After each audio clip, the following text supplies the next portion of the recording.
शिव लेकर जा रहे हैं। शिव महापुराण की कथा में 16 सोमवार की कथा, आप में से कितनी माताएं जिन्होंने कभी जिंदगी में 16 सोमवार करा हो, हाथ उठाओ जरा। करें 16 सोमवार? किन किन ने करे जरा हाथ उठाओ तो। हाँ दिख गए, ठीक है ठीक है।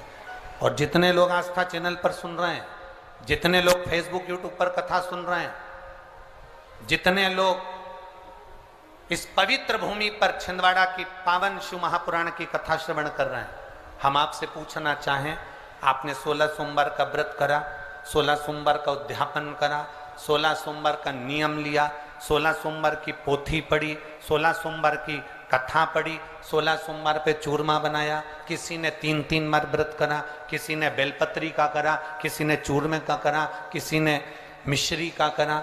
बोलो सही है? करा लोगों ने। पर जितने लोग आस्था चैनल पर कथा सुन रहे हैं और जितने लोग इस फेसबुक यूट्यूब पर कथा सुन रहे हैं और जितने छिंदवाड़ा की पवित्र भूमि पर कथा सुन रहे हैं, हम इनसे पूछना चाहते हैं,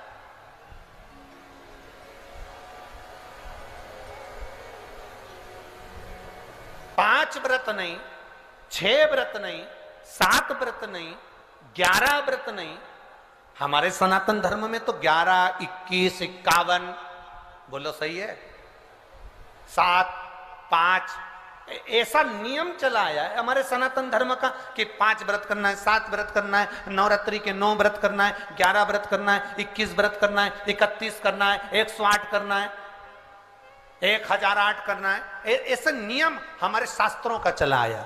फिर आखिर 5 व्रत नहीं, 7 व्रत नहीं, 6 व्रत नहीं, 4 व्रत नहीं, 3 व्रत नहीं, 16 व्रत का नियम कहां से आया? 16 व्रत ही क्यों?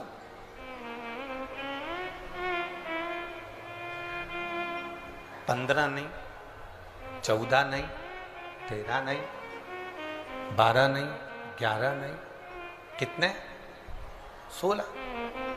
ये 16 व्रत का नियम कैसे? ये कहां से आ गया 16 व्रत का नियम? कोई आपसे पूछ सकता है, आपके घर के बच्चे कह सकते हैं, मम्मी ओ माँ क्या कर रही हो? माँ ने कहा बेटा मैंने 16 सोमवार के व्रत उठाए। 16 सोमवार के व्रत उठाए? हाँ। क्या करती है उसमें? बेटा शाम के समय जब तीसरा पहर होता है, प्रदोष काल होता है, प्रदोष का जो समय होता है, शाम का जो समय होता है, उस शाम के समय पर हम 16 सोमवार का पूजन करते हैं। शिव जी का शिवलिंग का निर्माण करना या शंकर भगवान का शिवलिंग घर में उसकी पूजन अर्चना करना, उसका निर्माण करना और पूजन करके जो भी चीज से हमने सोमवार करे हैं, जो 16 सोमवार के प्रथम सोमवार में चूरमे से करो, चाहे तुम बेलपत्री से करो, चाहे तुम मिश्री से करो, जिससे तुम पहला व्रत करोगे, 16 की 16 व्रत उसी चीज से होंगे, उसी प्रसाद से होंगे। तो बच्चे कहेंगे मां ये 16 व्रत का विधान कहां से आया, 16 व्रत का नियम कहां से आया? आपके बच्चे पूछ सकते हैं, आपसे पूछेंगे, आपके बच्चे आपसे पूछेंगे कि ये 16 व्रत का विधान कहां से आया, 16 व्रत का नियम कहां से? तब आपको बताना है। अवंतिकापुरी उज्जैनी में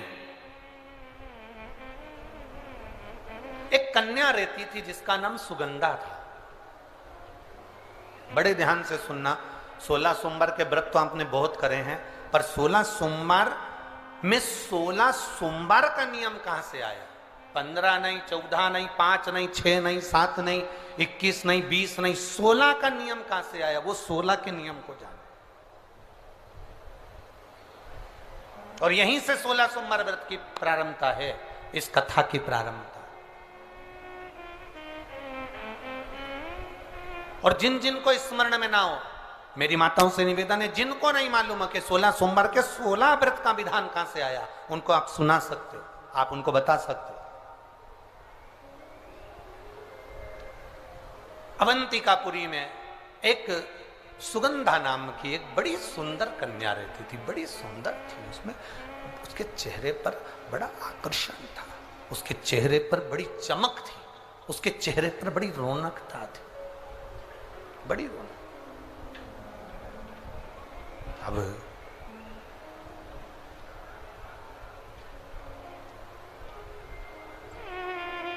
उसकी माता सुगंधा की जो मां थी, सुगंधा जो कन्या थी, उसकी जो माता थी जिसका नाम रेणुका था, वो रेणुका एक काम बड़ा विचित्र करती थी। किसी भी देवालय में जाती थी, किसी तीर्थ में जाती थी, किसी मंदिर में जाती थी, किसी शिवालय में जाती थी, किसी तीर्थ स्थान पर जाती थी, पुष्प साथ में ले जाए ना ले जाए, प्रसाद साथ में ले जाए ना ले जाए, सोना चांदी दान करने के लिए ले जाए ना ले जाए, पैसा धेला कहीं चढ़ाने ले जाए ना ले जाए, वो एक इत्र की शीशी में रुई को भिंगो कर एक डब्बी में भरकर लेकर जाती थी। और उसका नियम था वो रेणुका का कि वो रुई, वो कपास, वो जो इत्र लगा हुआ जो पदार्थ, जो इत्र लगी हुई जो रुई है, उस रुई को, उस कपास को भगवान के दरवाजे पर, चौखट पर उसको लगा कर आती थी। ये रेणुका का नियम था, ये सुगंधा की मां का नियम था।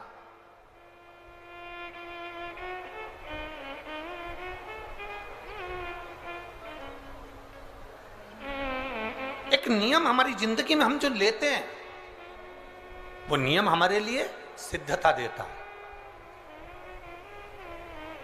आप में से कई माताएं ऐसी बैठी होंगी जिन्होंने नियम लिया होगा कि मैं शिव जी के मंदिर में जब भी जाऊंगी, मैं देवादिदेव महादेव के मंदिर में जब भी जाऊंगी, मैं शंकर भगवान के मंदिर में जब भी पहुंचूंगी तो वहां झाड़ू लगा दूंगी, मां पोछा लगा दूंगी। बैठी हैं ऐसी माताएं यहाँ पर जो मंदिर में जाकर कभी झाड़ू पोछा लगा देती हो हैं?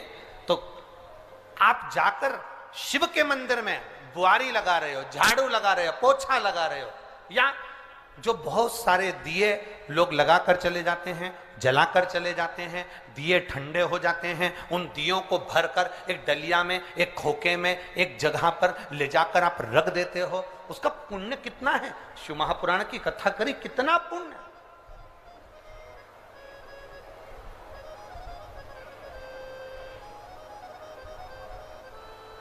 गुरु नानक देव जी ने तो अपने शिष्य वाले से कहा था, गुरु नानक देव जी अपने शिष्य से कहते हैं, संत शिरोमणि में भी शिरोमणि परम पूज्य गुरु नानक देव जी अपने शिष्य बाले से कहते हैं, बाले सुन, भंडारा करने वाला भंडारा करे, लंगर करने वाला लंगर करे, चखने वाला चखे, करने वाला करे। अगर भूलवश भी बाले, अगर कोई भूलवश भी उस लंगर के स्थान पर से मात्र एक गीला कपड़ा कर कर, एक पोछा कर कर, एक बुआरी सवारनी कर कर अगर निकल भी जाता है तो वो अपनी जिंदगी के कई दुखड़ों को समाप्त कर जाता है। गुरु नानक देव जी कह रहे हैं बाले से।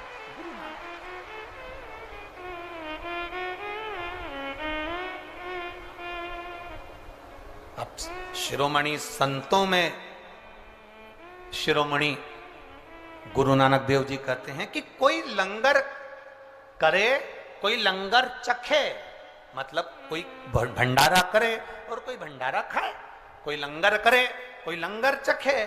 अगर वो चखने वाला भी उठकर चले गया और वहां पर से आप अगर निकल कर जा रहे हो और आपने अगर मात्र वहां सवारनी से आपने मात्र झाड़ू भी लगा दी, पोछा भी लगा दिया, उसको कहीं ना कहीं किसी ना किसी रूप में आपने सेवा कर दी, तो उस सेवा का फल क्या है? तो गुरु नानक देव जी कहते हैं उसका फल यह है कि आपकी जिंदगी में जितने जितने दुख, जितनी जितनी तकलीफें आपकी जिंदगी में, जितना जितना कष्ट आपके जीवन में, जितना जितना रोग, जितनी जितनी तकलीफें आपके जीवन में आ रही होती हैं, वो सारी की सारी तकलीफें अपने आप समाप्त होती चली जाती हैं, अपने आप समाप्त।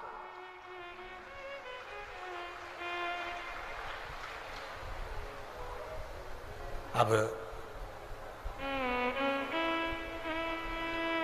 रेणु का नियम था एक इत्र की शीशी में से इत्र निकाल लेती थी।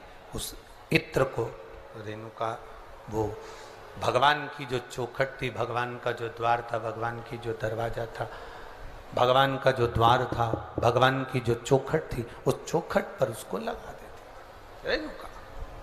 उसका फल क्या मिला? अभी इस पत्र के माध्यम से अपन ने सुना, इन्होंने जो फोटो लगाए करे सब, इस पत्र के माध्यम से अपन ने देखा कि डॉक्टर ने कह दिया, डॉक्टर ने बोल दिया कि गर्भाशय में जो बच्चादानी है उसमें इतना तत्व नहीं, इतना बल नहीं है उस बच्चेदानी में कि वो बच्चा सहन कर ले।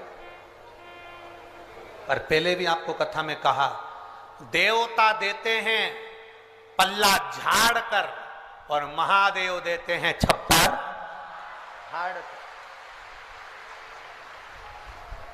ये महादेव की देने की रीति बड़ी विचित्र है। आपने टीवी पर कई बार कथा सुनी होगी, उस कथा में आपने बहुत सारे बच्चों को देखा होगा कि जिन्होंने महादेव से प्रार्थना करी तो महादेव ने थोड़ा बहुत तो देता कहाँ है, मेरा महादेव देता है तो बहुता में देता है, कुछ थोड़ा बहुत देता है। भगवान कृष्ण ने शंकर भगवान की आराधना गर्गाचार्य बाबा के कहने पर करी थी और भगवान कृष्ण के घर में एक भी औलाद नहीं थी, एक संतान नहीं। और भगवान कृष्ण ने गर्गाचार्य बाबा से पूछा था, मेरे घर में औलाद नहीं, संतान नहीं, क्या करूं? शंकर भगवान की आराधना करो, एक एक रानी के साथ बैठकर 11-11 दिन तक शिव जी की भक्ति करो। भगवान कृष्ण ने 11-11 दिन तक एक एक रानी के साथ बैठकर भगवान शंकर की आराधना करी। आखिरी में देवादिदेव महादेव प्रसन्न होकर वर दे दिए। कृष्ण भगवान को वर दिया, हे कृष्ण, तुमने मेरी आराधना 11-11 दिन तक एक एक रानी के साथ करी है, तुम्हारी एक एक रानी से 11-11 संतान होगी। 10 छोरा 1 छोरी भगवान कृष्ण के यहाँ एक एक रानी से हुए। 1,77,186 बच्चे भगवान कृष्ण के घर में शिव जी की कृपा से।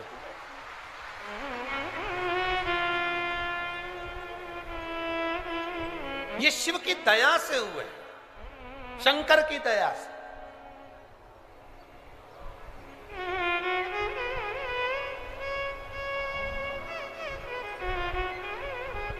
पर आज के जमाने के लोगों को तो धन्यवाद देना भी नहीं आता। धन्यवाद तो जाने दो, बधाई देना भी नहीं आती। फेसबुक पर ऐसी बधाई देते हैं कि उसको देखकर अपने को शर्म आ जाती।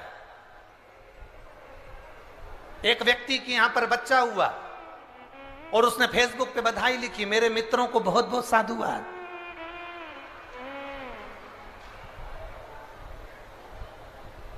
आपका आभार मैं जिंदगी भर नहीं भूलूंगा।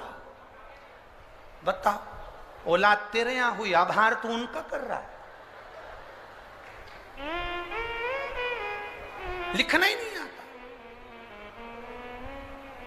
फेसबुक पर, यूट्यूब पर, इंस्टाग्राम पर अपन 24 घंटे लोगों को इंप्रेस करने में लगे हुए हैं। कैसे ना कैसे मैं इसको इंप्रेस कर लूं। अब दूसरे को इंप्रेस करने के चक्कर में अपनों को इग्नोर कर रहे हो, अपनों को छोड़ रहे हो और दूसरे को पकड़ रहे हो और आस लगा कर बैठे हो, मेरी पत्नी जब मैं बीमार होऊंगा ना तो मेरी पत्नी मुझे हॉस्पिटल ले जाएगी। पत्नी भी इंतजार कर रही है कि जितने तुम्हारे व्हाट्सएप पे दोस्त हैं ना उनको बुला लेना। मैं काय को आऊं, मैं तो जाऊं माए क्या, मैं काय को आऊं।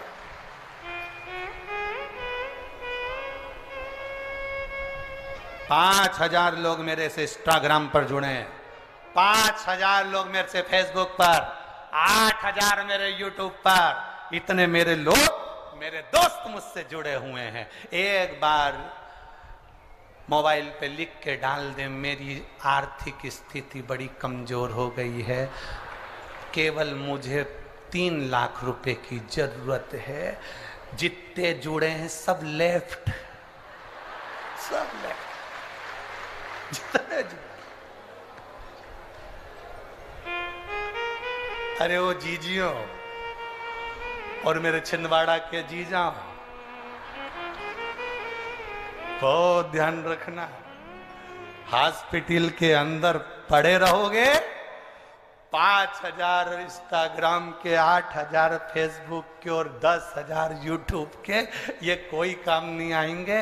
जिसको तुमने समय नहीं दिया अपनी पत्नी और बच्चों को, वो हॉस्पिटल में तुम्हारे लिए श्री शिवाय नमस्तुभ्यम कहते नजर आए। भगवान से प्रार्थना कर रहे होंगे हमारे पति के प्राण बचा लो बाबा, मेरे पति को बचा लो, मैं तुम्हारा पशुपति व्रत करूंगी, सोमवार का व्रत करूंगी। महादेव कहेंगे इसने तेरे को रत्ती भर का समय नहीं दिया, दिन भर रात को सोया तो भी।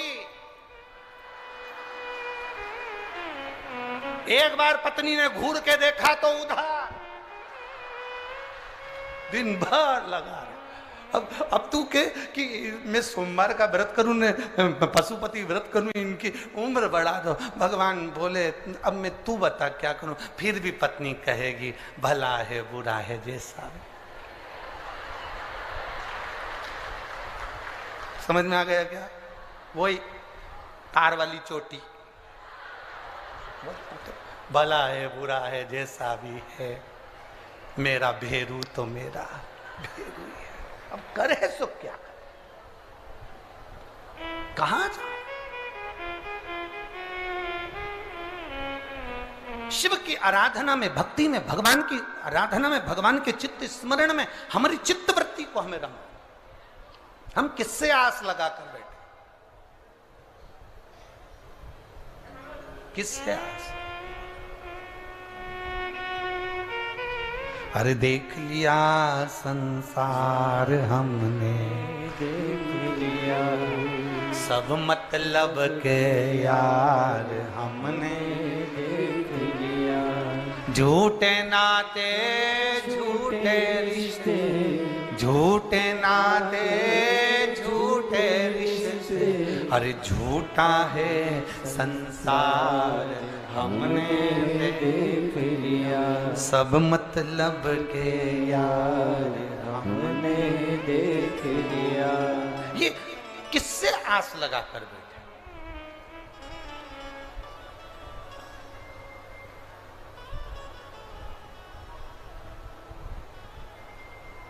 पर छिंदवाड़ा छिंदवाड़ा है।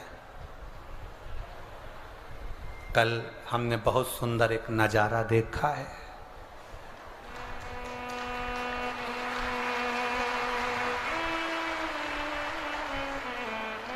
जब हम आए बहुत सारे लोग बिल्डिंगों पे खड़े थे, एक पति और पत्नी भी खड़े थे। बहुत गजब का नजारा था दोनों का। दुकान का नाम नहीं बोलूंगा, नहीं बोलूंगा।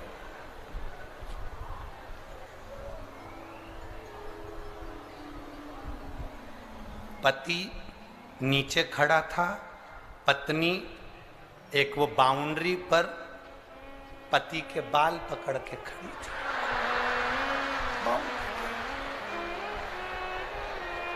अब पति को देखा हमने तो हम मुस्कुराकर इधर मुंह कर लिए, और जैसे इधर मुंह करा तो वहां लिखा था सबना ब्यूटी पार्लर। हमने भी गजब, हमने कहा पता यहाँ का नजारा तो याद रखिए, भगवान बड़ा विचित्र नजारा। बोल बम का नारा है और इतनी सी आवाज में कल्याण तुम्हारा है। अरे बोलो जम के, बोल बम का नारा है। आप कितने जोरदार बोले। ऐसे ही बोलना चाहिए, दीन बंधु दयालु दया कीजिए। जो जम के नहीं बोले उसको उठा लीजिए। बोला तो हम क्या, बोल बम का नारा है।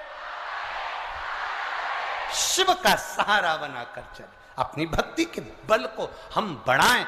शिव की भक्ति का जब बल बढ़ता है, शिव कृपा करते हैं।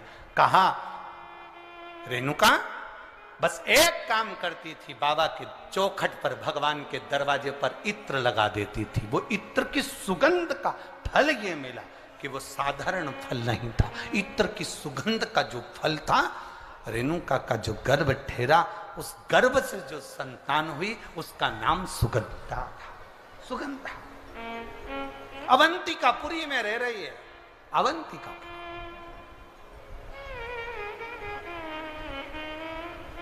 और अवंतिकापुरी में सुगंधा रह रही है, उसके शरीर की गंध, क्योंकि इत्र, बाबा को, भगवान को इत्र का समर्पण किया, उसका फल तो मिलता है, उसका फल कभी समाप्त नहीं होता। हमारा निवेदन है, शिव जी के मंदिर में अगर आप एक लोटा जल समर्पित कर रहे हो, शंकर जी के मंदिर में आप अगर एक लोटा जल लेकर जा रहे हो, शंकर जी के मंदिर में अगर एक लोटा जल समर्पित कर रहे हो, आपके घर के पास में जो शिवालय हैं वहां जाकर अगर आप एक बेलपत्री समर्पित कर रहे हो, वहां पहुंचकर आप मंदिर की सफाई कर रहे हो, वहां पहुंचकर आप भगवान की भक्ति कर रहे हो, श्री शिवाय नमस्तुभ्यम बोल रहे हो, ओम नमः शिवाय बोल रहे हो, नमः शिवाय बोल रहे हो, तुम्हारी मर्जी पड़े जो नाम का विस्मरण कर रहे हो, तुम्हारा करा गया वो पुण्य, तुम्हारा करा गया वो भजन, तुम्हारा किया गया वो मंत्र जाप खाली नहीं जाए, वो खाली नहीं जाए।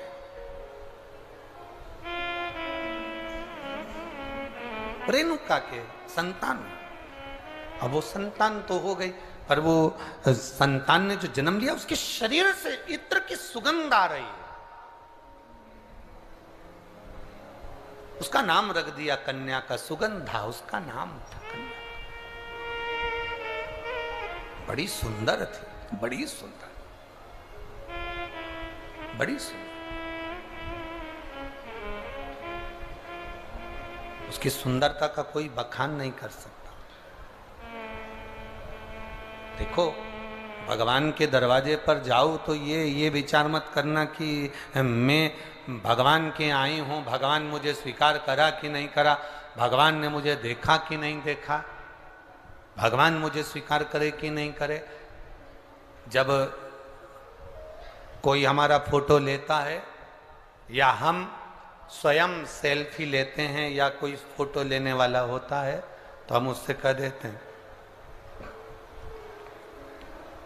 कितनी चिंता रहती है हमको, हम पूछते हैं मेरा फोटो आया कि नहीं आया, बोलो सही है कि गलत है, बोलते कि नहीं बोलते, मेरा फोटो आया कि नहीं आया, अपन पूछते हैं मेरा फोटो आया कि नहीं आया।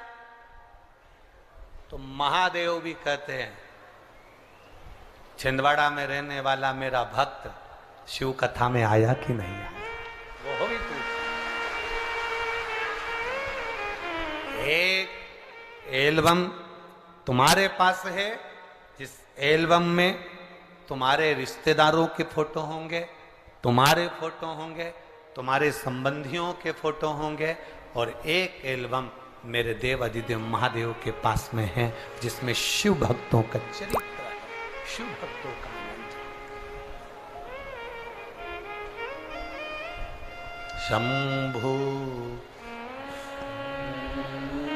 शरने पड़ी मांगू घड़ी रे घड़ी, दुख काटो दया करी ने दर्शन। शिव तत्व की संतान जन्म ली, शरीर में सुगंध है, कन्या बड़ी सुंदर है, बड़ी सुंदर कन्या, जिसको देखकर मां आनंदित हो गई, मेरी बेटी इतनी सुंदर, इतनी सुंदर। और हो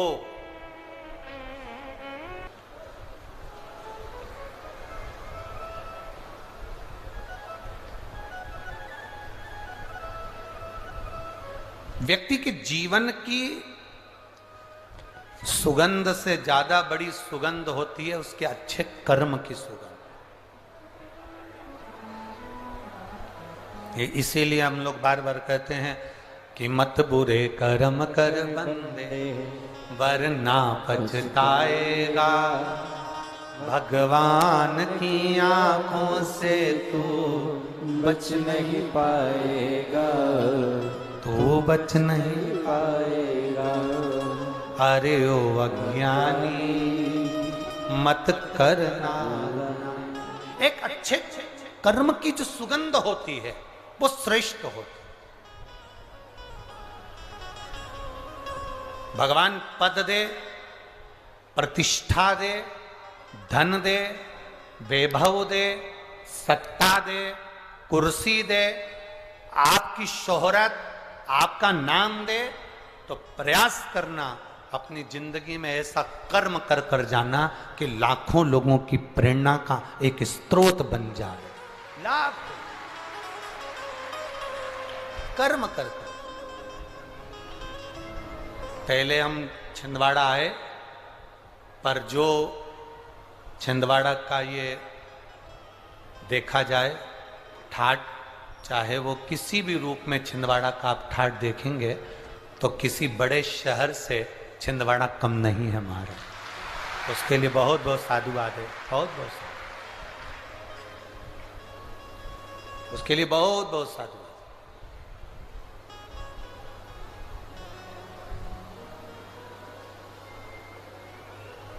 सत्ता हो, वैभव हो, कुर्सी हो, पद हो, प्रतिष्ठा हो, तो मन में ये भाव रखो कि क्षेत्र को, प्रदेश को, देश को, राष्ट्र को कुछ अच्छा देकर जाओ, कुछ अच्छा कर कर जाओ।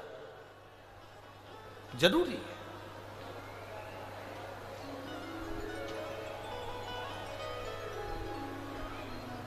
शिव कथा कह रही है, सुगंधा के शरीर की गंध, सुगंधा के शरीर की जो गंध थी सब दूर फैल रही है, हर जगह पर वो गंध जा रही है। कन्या बड़ी हुई, सुंदर बहू थी, उसका आकर्षण था, उसके चेहरे पर रौनक थी, सुंदरता थी। अब वो सुंदरता तो थी, साथ में उसके शरीर की जो गंध थी, उसके शरीर की जो सुगंध थी वो बड़ी प्रबल थी, बड़ी प्रबल।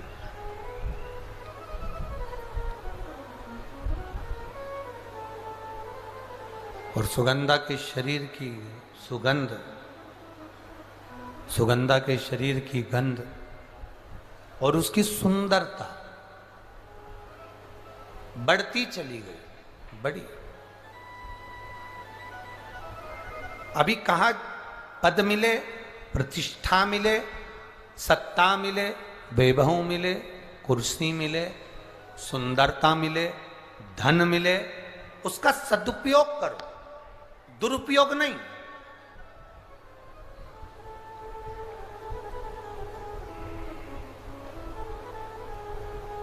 भगवान ने अगर आपको सुंदर बनाया है, भगवान ने यदि आपको कुछ दिया है, तो उसमें अहंकार नहीं आना चाहिए, उसमें अभिमतता नहीं होना चाहिए।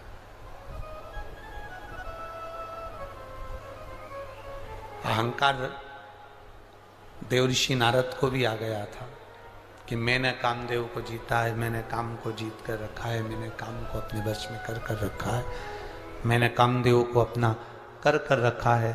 जिस कामदेव को देवाधिदेव महादेव नहीं जीत पाए, जिस कामदेव को स्वयं शंकर भगवान नहीं जीत पाए, उस कामदेव को देवऋषि नारद कहते हैं मैंने जीत कर रखा।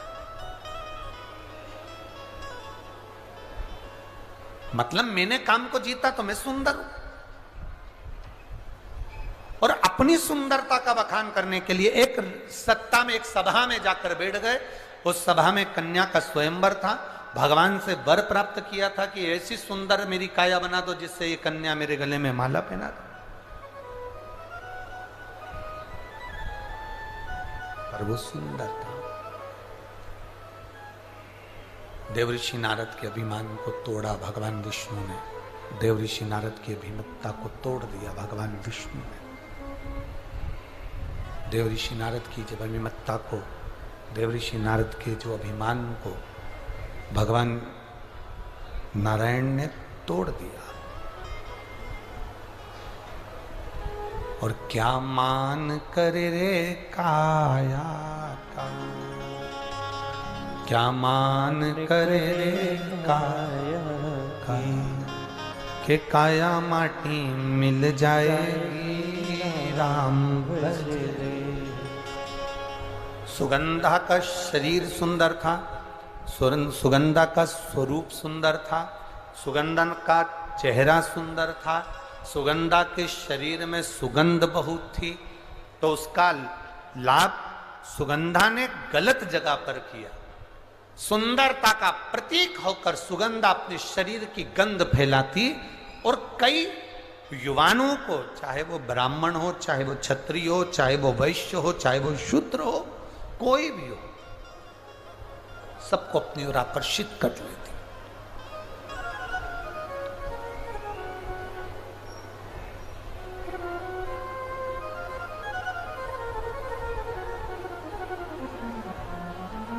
प्रेम में और प्यार में जमीन और आसमान का अंतर है।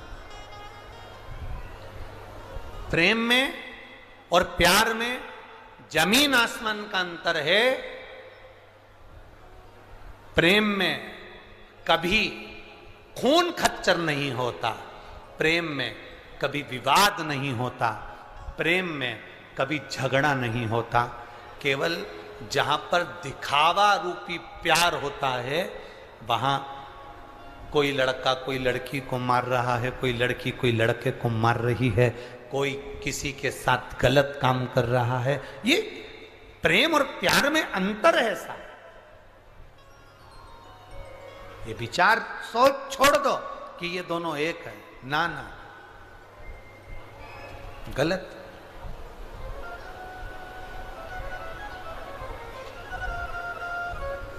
प्रेम में त्याग होता है। राम जी ने अपने भाई भरत जी के लिए राज सत्ता का त्याग कर दिया। भरत जी ने अपने भाई राम जी के लिए राज सत्ता का त्याग कर दिया।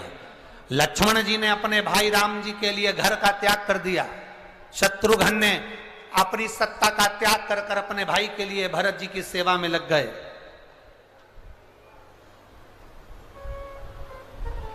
ये त्याग है प्रेम में।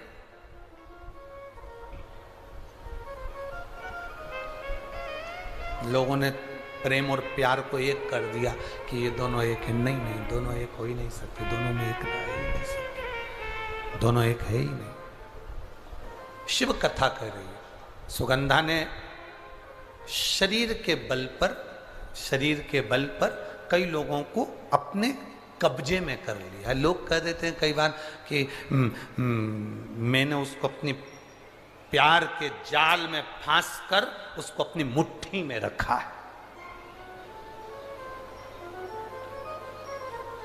मैं जैसा कहूंगा वो वैसा करेगी, क्योंकि मैंने उसको अपनी मुट्ठी में रखा है।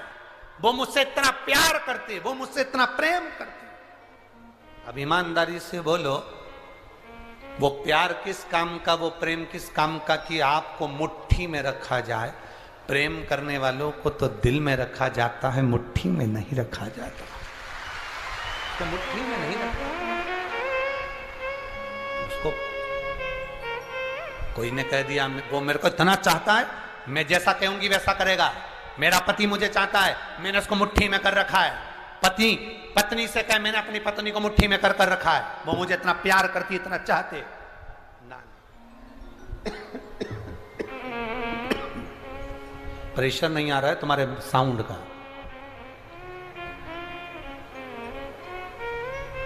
इसको कह नहीं सकते। जो मुट्ठी में रखा जाए वो ना तो प्रेम है ना प्यार है, वो तो केवल एक खिलवाड़ है कि मुझे इसको नचाना है, इसको नचाना है। स्नेह शिव कथा कर रहे हैं। सुगंधा ने अपने शरीर के बल पर लोगों को अपनी मुट्ठी में कर लिया, अपने कब्जे में कर लिया। एक नारी, एक स्त्री, एक पुरुष, उसको बल, स्त्री को सुंदरता, एक नारी को, एक पुरुष को एक बल, एक सुंदरता परमात्मा देता क्यों है? कभी आप लोगों ने अंदाजा लगाया? कभी किसी शास्त्रों पुराण में, किसी वेद में, कभी शास्त्रों में अध्ययन किया कि किसी पुरुष को भगवान सुंदरता दिया, बल दिया, किसी नारी को भगवान ने सुंदरता दिया, चतुरता दी? सुंदरता दी। क्यों दी? उसका कारण क्या है? किस लिए?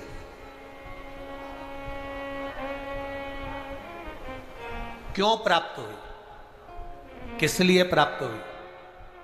शिव महापुराण की कथा में मां पार्वती जी जब उमा बनकर जन्मी थी, माता पार्वती का ये पार्वती अवतार तो 52 नंबर का है। 51 जन्म माता पार्वती के पहले हो चुके हैं। 51 जन्म, उसमें से जो उमा जन्म माता पार्वती का है। जब माता उमा बनी, शंकर भगवान महेश बने थे, इसलिए उनको उमा महेश कहा गया। तो उमा माता ने भगवान शिव जी से पूछा था, भोलेनाथ जी एक बात बताइए, हम आपसे पूछना चाहते हैं, हमें केवल इतना बता दीजिए कि नारी की सुंदरता नारी को क्यों प्राप्त होती, किस लिए प्राप्त होती? तो देवादिदेव महादेव ने कहा था, सुनो पार्वती, ये नारी की जो सुंदरता है, ये किसी पर पुरुष को रिझाने के लिए नहीं है। ये नारी की सुंदरता उसके हृदय के भाव को जनमानस तक पहुंचाने के लिए है कि मैं अपने हृदय से भी सुंदर भाव जनमानस को दे सकूं। एक शिक्षिका, आज शिक्षक दिवस है, तो मैं कहूँगा एक शिक्षिका, एक शिक्षक जब पढ़ाने के लिए स्कूल में जाता है, एक शिक्षक, एक टीचर, एक गुरु जब विद्या अध्ययन कराने के लिए जब पहुंचता है, विद्या अध्ययन कराने के लिए जब वो अपनी कक्ष में, अपनी क्लास में पहुंचता है, उस समय पर एक बात स्मरण में रखना, एक शिक्षिका अपने घर में अपने बच्चों को छोड़कर आती है, एक शिक्षक अपनी अभिमतता को अपने घर पर छोड़कर आता है, अपने बच्चों को जिनको वो पढ़ा रहा है, ये अंदाजा लगाकर बैठता है कि जिनको मैं ज्ञान दे रहा हूं उसमें से एक बच्चा कभी कलेक्टर बनेगा, तो कभी एसपी बनेगा, तो कभी एसडीएम बनेगा, तो कभी मिनिस्टर बनेगा, तो कभी मंत्री बनेगा। वो अंदर से अंदाजा लगाता,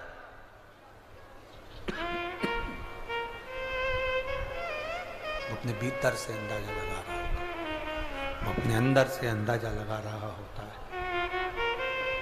शिव कथा कह रही है, भगवान शंकर का संवाद कर रहा है, शिव महापुराण वर्णन कर रही है, शिव तत्व कह रहा है। सुगंधा ने अपने शरीर के बल पर ना जाने कितनों को अपने काबू में कर लिया, काबू में तो कर लिया। एक दिन क्या हुआ, अवंतिकापुरी में ऋषियों का आगमन हो गया।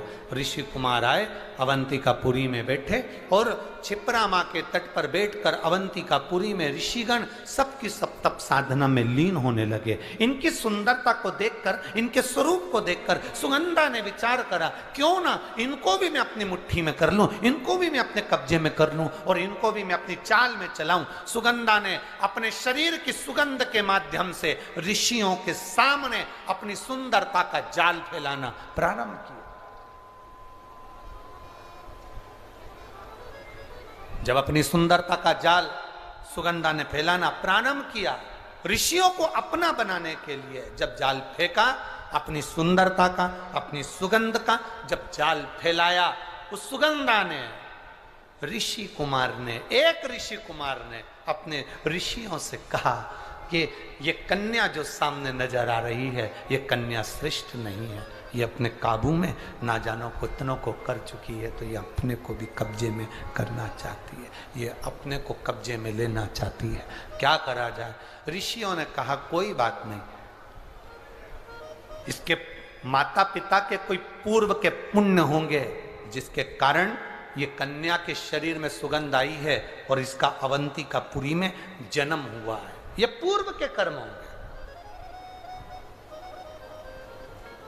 छिंदवाड़ा वालों के जितने भी श्रोता भाई बहन यहाँ पर कथा सुन रहे हैं, 16 सोमवार शिव महापुराण की कथा को 5 दिवस तक आप श्रवण कर रहे हैं, कभी अंदाजा लगाना कि आपके पूर्व के कोई पुण्य जरूर होंगे, उस पुण्य के बल पर यह शिव पुराण आपको मिली है। पुण्य नहीं होता तो कोई कथा में नहीं होता। एक पत्र आया है, देखिए,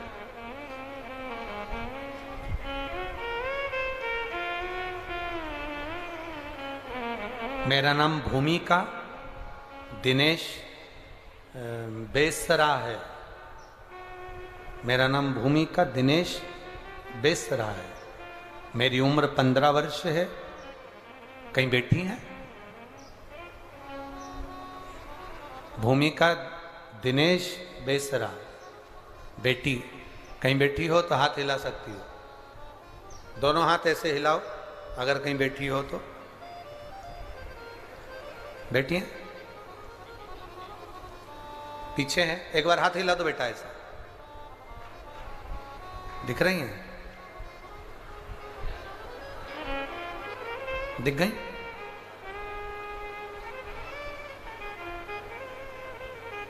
मेरा नाम भूमिका दिनेश बेसरा है। मैं 15 साल की बेटी हूं। गुरुदेव, गुरुदेव 13/10/2022 को मैं स्कूल में चक्कर खाकर गिर गई थी। मुझे मेरे मम्मी पापा ने दवाखाना ले गए। डॉक्टर को पता नहीं चला कि मुझे बीमारी कौन सी हुई, तो मुझे IIMS हॉस्पिटल में ट्रांसफर किया गया। मेरी तबीयत ठीक नहीं, मुझे ICU में डाला गया। मेरी जांचें चालू हुई और जांच जब चलने लगी तब CBC की रिपोर्ट जब आई तो पता चला कि मुझे ब्लड कैंसर है। ब्लड कैंसर है। अब करते क्या गुरुदेव? ऐसा हमारा परिवार भी नहीं कि अधिक धन भी हो। पर गुरुदेव, ब्लड कैंसर का पता चला, परिवार में मेरी मम्मी मेरे पापा को बहुत रोना आया। तब मेरी मम्मी ने पापा से कहा, चिंता मत करो, सारी समस्या का हल एक लोटा जल है। पास में शिव मंदिर है, मैं वहां जल चढ़ाती हूँ, लेकर आती हूँ। डॉक्टर से कहा आप अपना काम करो, इस बच्ची का इलाज करिए। और डॉक्टर ने कहा ये ऐसी बीमारी है ब्लड कैंसर की, ये कभी समाप्त नहीं होती, ये रहती ही है। गुरुदेव, मेरी मम्मी ने भी कह दिया, एक डॉक्टर आप हो और एक डॉक्टर वो कुबेरेश्वर महादेव है, शिव है, वो भी तो बैठा है, करेगा वो। और गुरुदेव, डॉक्टर ने कहा था कि इसका इलाज जिंदगी भर चलेगा, ये ब्लड कैंसर है। एक कैंसर वो होता है जो शरीर में किसी रोग से हो जाए, कहीं स्थान पर हो जाए तो उसको काट दिया जाता है, ऑपरेशन कर दिया जाता है, कीमो दे दिया जाता है, कैंसर धीरे धीरे ठीक। ये ठीक होना नहीं। पर बाबा का क्या गुणगान करूं गुरुदेव। डॉक्टर ने अपना इलाज किया, थोड़ा दिन हमें हॉस्पिटल में रखा। शिवजी पे चढ़ा हुआ जल मेरी माँ मुझे देती रही। बाबा का मैं क्या गुणगान करूं गुरुदेव। बाबा ने मुझे संभाल लिया। डॉक्टर ने कह दिया अब तुम्हारे को कैंसर की मात्रा ना के बराबर हो गई है, अब तुम ठीक हो गई हो। ये बाबा को मैं प्रणाम करने के लिए यहाँ आई। बेटी आई है, हाथ हिलाओ बाबू। ये बेटी आई है, आई है। अगर जगह हो तो आप मंच पर आ जाओ बाबू। बेलपत्र बाबा की आपके लिए है। श्री शिवाय नमस्तु। भूमिका दिनेश बेसरा। अब मैं बिल्कुल ठीक हो गई हूं गुरुजी। मेरी मम्मी ने कहा था जहां कथा होगी वहां जाकर प्रणाम करने के लिए लेकर जाऊंगी, मेरी बेटी ठीक हो जाए। इसलिए हम यहां प्रणाम करने के लिए आए हैं गुरुदेव, बाबा को नमन करने के लिए आए। शिव तत्व होता ही ऐसा है।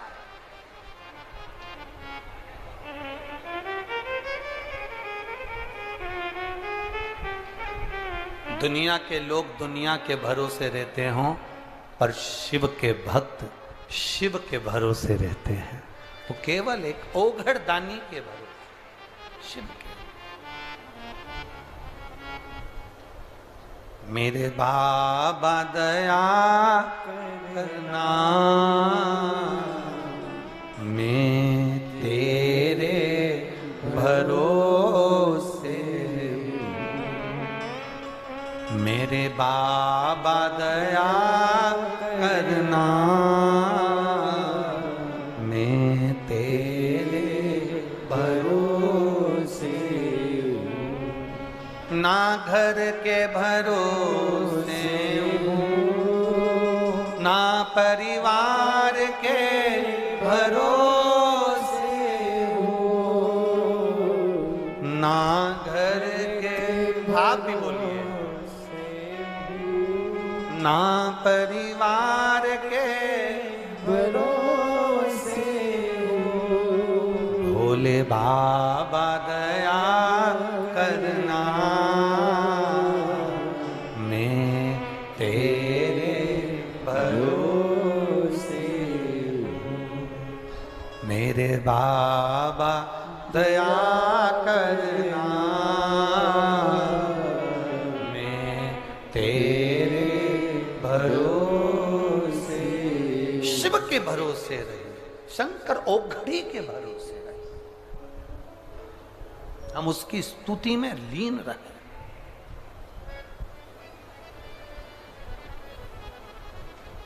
दुनिया का कोई बाबा, जोगी, सन्यासी, तपस्वी, कोई कथाकार हो, कोई महात्मा हो, दुनिया का कोई तुम्हारे दुख को नहीं मिटा सकता। दुख को तुम्हारी भक्ति, तुम्हारा भजन और तुम्हारा भगवान के प्रति विश्वास मिटा सकता, वो मिटा सकता। बोल बम का नारा है, तुम्हारे दुख को तुम्हारा विश्वास, तुम्हारी भक्ति, तुम्हारा बल, भीतर की जो श्रद्धा है, तुम्हारा भगवान के प्रति जो विश्वास है, वो मिटा सकता। कोई कह दे तुमसे कि हम तुम्हारा दुख मिटा देंगे, समझ लेना पक्का झूठेला है, पक्का झूठेला। कोई तुमसे कह दे मैं तुम्हारा दुख मिटा दूंगा, फालतू की नौटंकी है। ना सियोर वाला महाराज किसी का दुख मिटा सकता है, ना दुनिया का कोई महाराज दुख मिटाएगा तो तुम जिस भगवान पर जल चढ़ा रहे हो, जिसका तुम नाम ले रहे हो, जिसको तुम पुकार रहे हो, वो दुख मिटा। तुम्हारा विश्वास, तुम्हारी दृढ़ता, तुम्हारी श्रद्धा, तुम्हारा भरोसा, वो दुख मिटा सकता। कौन मिटाए?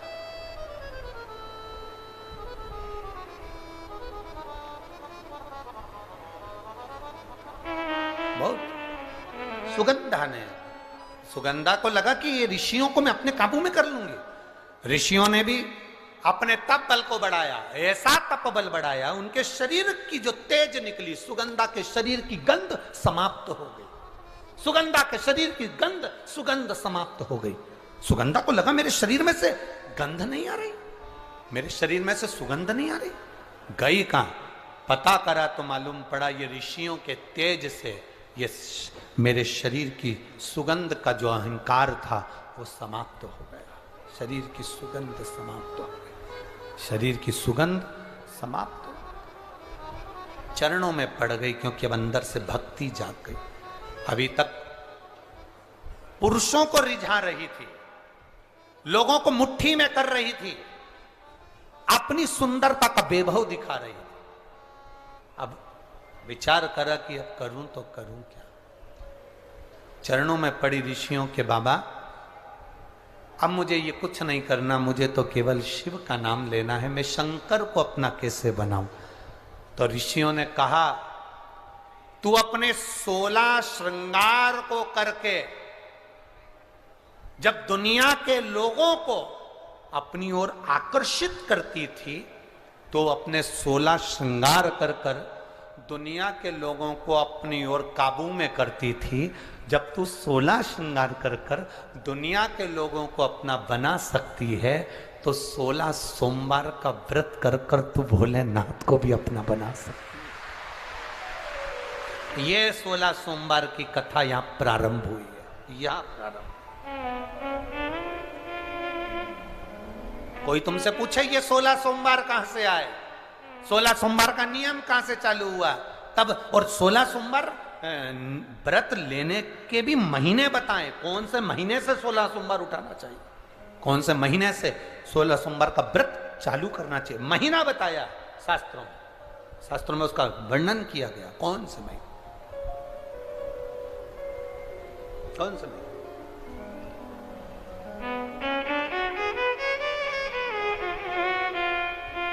16 सोमवार का जो व्रत है, 16 सोमवार, तुम 16 श्रृंगार कर कर, 16 श्रृंगार कर कर, तुम ये 16 श्रृंगार कर कर जब दुनिया के लोगों को अपनी ओर आसक्त करती हो, 16 श्रृंगार कर कर जब तुम दुनिया के लोगों को अपने काबू में करती हो, 16 श्रृंगार कर कर जब दुनिया के लोगों को तुम अपना बना लेती हो, तो सुनो ए सुगंधा, तुम 16 कला में निपुण भगवान चंद्र के 16 सोमवार का व्रत प्रारंभ करो। तुम्हें देव अधिदेव महादेव तुम्हारे होंगे और तुम्हारा जीवन फिर कल्याणप्रद हो जाएगा, फिर कल्याण। ये सुगंध है। 16 सोमवार कोई साधारणता है। बच्चे आएगा, हाँ लियो, आजा बेटा। भूमिका दिनेश बैसरा, यहाँ 15 वर्ष का ये बच्चा, जिसने बच्चे ने लिखा पत्र। एक बार इस बच्चे का व्हील पावर मजबूत करिए कि इस बच्चे ने ब्लड कैंसर जैसे रोग को भी समाप्ति की ओर लेकर अपने भाव से, एक छोटे से बच्चे का जो जीवन होता है वो बड़ा सादगी का होता है, पर बच्चे बड़ी बीमारियों से जूझ कर भी भगवत स्मरण के बल पर, शिव भक्ति के बल पर आगे बढ़े। स्वस्थ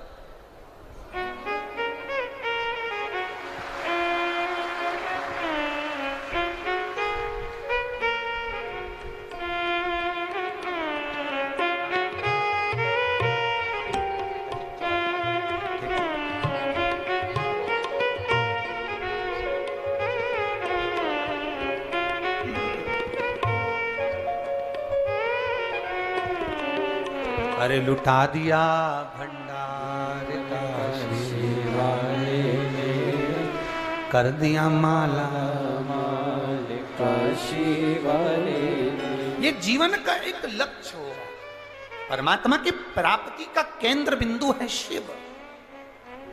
आपका विश्वास, आपकी दृढ़ता से शंकर की प्राप्ति। यहां सुगंधा ने ऋषियों से पूछा, मैं करूं तो करूं क्या? तो कहा 16 श्रृंगार कर कर दुनिया को रिझाते हो, 16 सोमवार कर कर महादेव को रिझाया जा सकता है। उसको रिझा। कब से प्रारंभ करूं?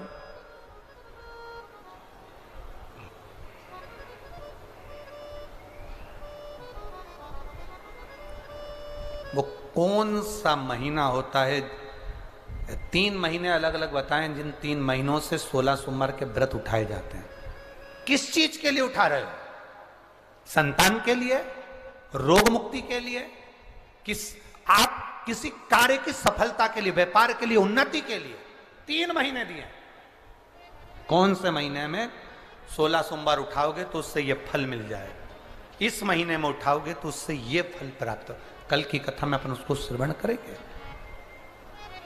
एक बिंदु नाम का ब्राह्मण, जिसके प्राण छूटे, धन चुराते चुराते वो पानी में गिर गया, उसके प्राण चले गए। जिसकी धर्म पत्नी चंचुला देवी ने शिव महापुराण की कथा का स्मरण तुमरुका जी के मुख से श्रवण किया। भगवान देवाधिदेव महादेव और पार्वती जी दोनों भावों के साथ में ईश्वर जी गोरा जी बनकर पधार रहे हैं। जोरदार ताली बजाकर स्वागत करें ईश्वर जी और गोरा जी के लिए। भावों के साथ में भगवान शिव पार्वती पधार रहे हैं। आप सब से निवेदन है, पंडाल में जब कथा सुनने के लिए आओ और आरती करने के बाद जब जाओ, तो आरती के बाद में उस रज को अपने सिर पर लगाकर जरूर जाना, क्योंकि यहाँ जहाँ शिव कथा होती है वो कंकर शंकर मिट्टी चंदन बन जाती है। भाव से प्रार्थना कर कर जाना।